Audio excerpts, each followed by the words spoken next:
The first of these 3-minute poses will be just line art. That's all I'm going to focus on. You can focus on anything within any of these time allotments, and again, I'm going to be building another video after this series that talks about motivations, quick sketch motivations, what we do with our time when we're sitting down and doing quick sketches. I mean, sometimes it can just be nothing. We're just drawing because we like to draw, but then when we're trying to learn, we should have a motivation to discover and conquer as we move through that quick sketch series. In this case here, I'm just looking for, again, the entire pose, solving it from top to bottom so that we can see all of the articulation of the pose. Once the pose is in place, generically, then I'll go back over the top of it and I'll start to articulate it, which is what I'm starting to do here now, putting on the trapezius muscle and then each of the subsets as they move down along that rhythm line. So we have the scapula first here, then the rib cage, then the paraspinal muscles, then the hip muscles, the gluteus muscles, gluteus medius and maximus. Then traveling up and over the hip, I start looking for the forward edge or the forward leg, articulating the muscles there, the quadriceps going down into the knee. And then with the knee, it's really complicated. What I'm doing is keeping it simple so that I can focus on some of the bigger rhythms of muscles elsewhere. And little things like the kneecap, fingertips, and so forth would be put in at a later time. If I have a 5-minute pose, I'd have enough time to put those in. But since I only have 3 minutes, I'm focusing my attention elsewhere and just looking for these bigger muscle rhythms. The other thing is, don't be afraid, like I did there, to erase something out while you're doing a quick sketch. It does take time away, but it also cleans up the picture and it gives you a cleaner map that you can continue mapping things over the top of. If the drawing starts getting a little on the messy side, then it's really difficult to map things in objectively and know where you're going to put them.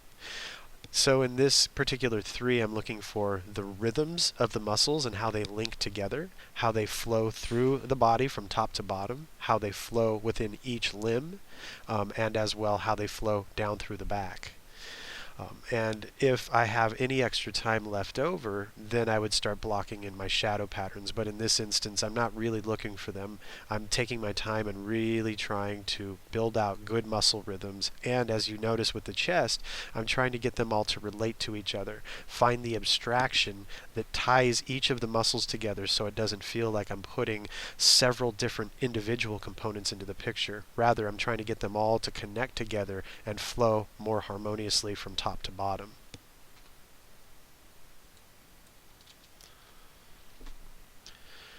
In this second 3-minute sketch, I'm going to mostly work on the shadow patterns. So in the beginning here, again, I'm going to solve the picture. I'm going to try to solve it as simply as possible. Again, starting with the core, working with a simple shape for the head.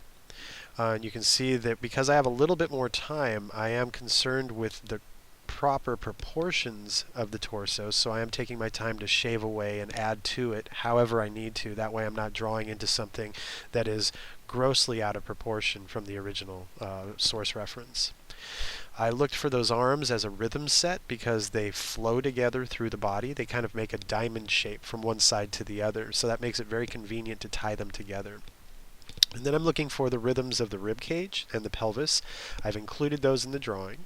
And as I'm finding the scapulas here, I'm borrowing from the Riley abstraction and taking the neck and attaching it to the hips through the back, and that helps me locate approximately where the scapulas are going to go within reason. You know, they are going to move a little bit, but it at least groups them in a space where I can find them and know that I have a natural boundary surrounding them. The hands and the feet in this pose I'm going to keep very simple, but again, like all the other poses, I'm putting hands and feet in there because it's much easier to measure the figure when you have everything from the head to toe in the picture, all the extremities included. Because I have 3 minutes, I also get to slow down a little bit and look for some extra things, like possibly the features in the face. You know, looking for the head tilt is kind of important because it helps support the pose. And in this particular pose, she's craning her neck over, and it almost looks like the head is detached from the rest of the body, how hard she's turned it.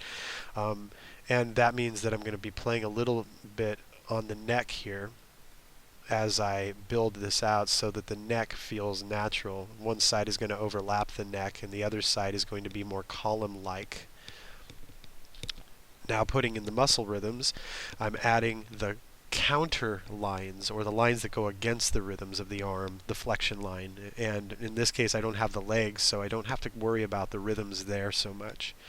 Now the nice thing about abstraction lines is that they block out the spaces where things separate from each other. In this case, these nice abstraction lines back here help separate the scapulas from the rest of the back. And what it does is it sets me up with linear pattern lines that I can just basically drop shadows down along. They are demarcation points for the shadow patterns. That's what the abstraction was built for. It's to help separate the groups of muscles out, separate the body parts out into their major groups, where usually a shadow pattern will fall or a highlight will fall across the body. And again, I'm exercising convex lines for all the shadows rather than concaves. Concaves come from cast shadows, or if you're in an extreme profile to something, you might also see it following the edge of the shape. But for the most part, all of the shadow patterns falling over the body will fall over it convexly rather than in a concave fashion. Our muscles and bones don't roll in a concave direction. They're actually all convex, billowing outward instead of inward. This last 3-minute pose, I'll also be focusing on the shadow patterns, and I have a little bit more to say about the shadow patterns. First, we'll block in the torso again, starting at the torso, getting the pose, the turn, the twist, the dynamics of the pose somewhat accurate, and then the axioskeletal system, the arms and the legs. The head and the neck I add into the axioskeletal system, although axioskeletal means the arms and the legs.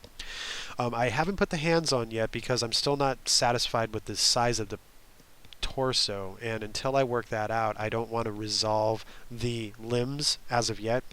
Things could fall apart rather quickly if I build from the outside in. So I'm building from the inside out, going from the core out to the extremities. The legs are simple rhythms, and in this case the shin bone I put in against the flexion line, which is not usually the thing that I would do, but in this case, because of the quick sketch nature, sometimes I completely forget to do that, but I will go back in and correct it when I know I'm in that particular space.